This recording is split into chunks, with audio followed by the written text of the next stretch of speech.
Hello, I'm Bob the Bookerer and welcome to my channel. And today I just wanted to talk a bit about the books that I've been reading this week. I hope you're having a really good week. It is very much in melty season in in the UK. I am melting constantly and will try not to melt through the process of this video. Anyway, let's get talking about the books I've been reading this week. And I hope you are having a good week. So first up, we have Goodlord by Ella Frears, and this is a really bizarre and fantastic little book. The subtitle of the book is An Email, and that is essentially how this book is done. It's an email from our protagonist to Ava, who is the letting agent, and it all starts because there is a request from Ava to join a platform called Goodlord, which then other sort of with transactions and all those other parts of being a renter would go through. And so this book starts with our protagonist questioning a lot of the sort of the landscape essentially around her, of why are we adding ourselves to another platform and having more places where our details are stored, and why are we using the name Goodlord, which makes it sound semi-religious even though it is just meant to be a landlord thing. And then this book then sort of starts drawing parallels between this idea of being a landlord and how some landlords might see themselves as these deity figures, and it just spirals off into these wild tangents, and that is what I think is the joy of this book. It is so full of tangents and wild leaps, where at one point there is a moment where it's a very funny moment, I think, where there's just been an incredible rant from the protagonist, and then she just says, "Ava, do you watch porn?" And there's something about the way she does it that's so funny, because this email is so one-sided. It's an email. It's not, this book is not a set of emails going back and forth. It is pretty much just one email that is unhinged, and it's the sort of page setting is like this, where you've got lots of sort of breaks in text and all of these other things. So it reads as this odd sort of explosion of what prose can be, and I just found it utterly captivating. It's so silly at times but also deadly serious, and I think that's the best kind of book. I think this is just so unique, and particularly just the way that it uses the format and uses this idea of writing to a landlord to really talk about some quite big topics, about the rental sector and the state of the world and misogyny and all of these other things, and it does so in a really, I think, convincing and powerful way, whilst also being really oddly funny, because it's an email from one person to Ava, who we know nothing really about. She is having everything being projected onto her because she works for a company and has asked for someone to sign up to a platform. And I just think that there's something, it feels like you're watching someone with a bottle of wine in their hand slowly getting further and further into this email, but it's also so cogent and vital, and that's what I really loved about it. Next up, we have Flesh by David Szalay, and I loved this. I think this is a really exceptional piece of writing. So I'd previously read a book that he was shortlisted for the Booker with before, I think All That Man Is. It's somewhere behind me. I will at some point find it again. But what was so interesting about that was that was a set of interconnected sort of short stories or tales that really looked at masculinity. And in many ways, Flesh picks up where that book left off in terms of its exploration of what it might mean to be a man, but particularly through the lens of a very specific man. And so we are watching as our protagonist in the book is just this really fascinating character, because he is a Hungarian man who moves to London.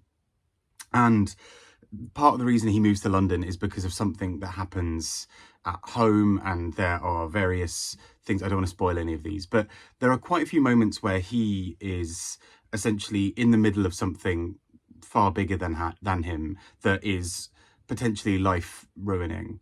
And in all of these moments, he is this incredibly stoic, silent man. And that's reflected in the way the book is written. The page is often just one word dialogue between people of, you know, somebody saying, "Did you do this?" "Yes." "When did you do it?" "Yesterday." Why did you do that?"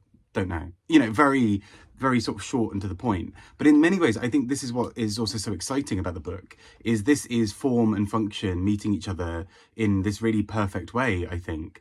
This is a book about how masculinity does not, a sort of, he has a sort of type of masculinity that essentially means he is an outsider or sees himself as an outsider and is relatively cut off from emotions, small talk,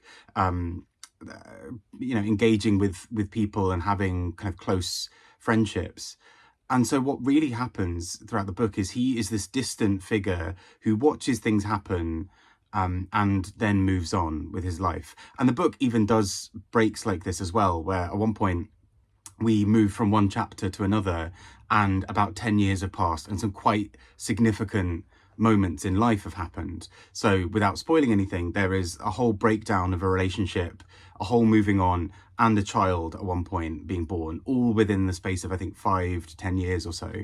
And we are presented that in the book as happening between two chapters, and we sort of get hints at what happened in between, but not a great deal. And that in many ways feels very fitting for who he is as a character. He is somebody for whom life happens and he moves on and sort of moves past it.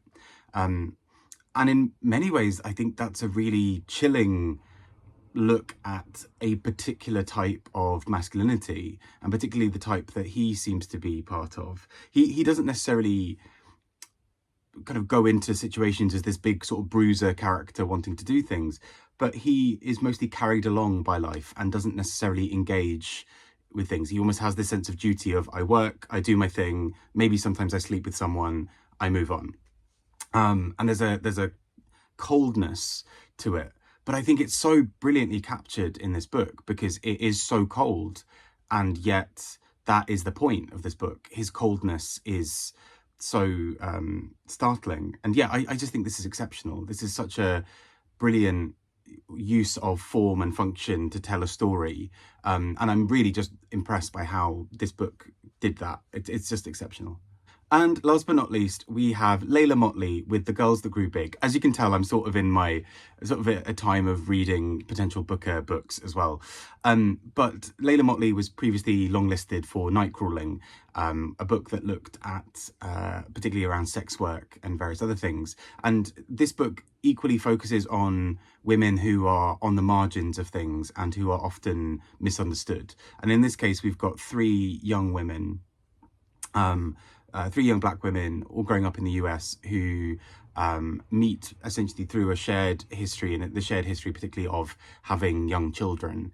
And we learn a lot through the book about the various stories of how that came to be for them. So for one of them, it was one kind of getting pregnant quite young and wanting to terminate the pregnancy, but going to a clinic and having this conversation with somebody there who was incredibly hostile to her and was essentially guilting her into keeping the kids.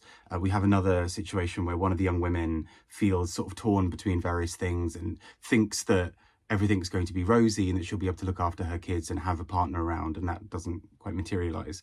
And all of these things happen and these three women's lives interweave. But what I think the book does really interestingly is also highlight the little moments of youth for them all. That they are doing this big adult thing of raising children, and then we see these little moments where they're really excited about going to an aquarium or learning about something, and there's this sort of childlike glee that they have, but they almost feel that the world has decided that there's no more childhood for them. That they are young black women who have kids, and therefore there's a sort of an adultification process on them. And I think the book does something really beautiful with the way it looks at that for these women, that there is a way that they will always be seen both as stupid little girls who got pregnant and also be seen as women who adult women who have made a choice and have to stick by it, but they're never allowed any breathing room between those two sort of poles. So they're constantly treated both like adults and children at the same time, and they find it really difficult to navigate that. So I found these three women's narratives really beautiful in the way they overlapped. And yeah, I think like with Nightcrawling, I really appreciated the way that she is able to look at people in really vulnerable circumstances and to find the little pockets of joy or the little pockets of something else outside of them, almost refusing to allow these women to be statistics or refusing to allow them to be easy categorizations as young mothers or young black mothers. And so there's something, I think, really, yeah, quite touching about the way the book does this. So those are the books I've been reading this week. I wish I had the physical copies of the other two to balance this out. But yes, it's been a really fun reading week. I'm still very much in prize reading mode. And so it may well be soon that I have almost nothing else that I'm reading apart from prize books. So stay tuned whether I might replace a weekly read here or there with something else. But either way, I hope you're all doing really, really well. Take care and speak to you all soon. Bye-bye.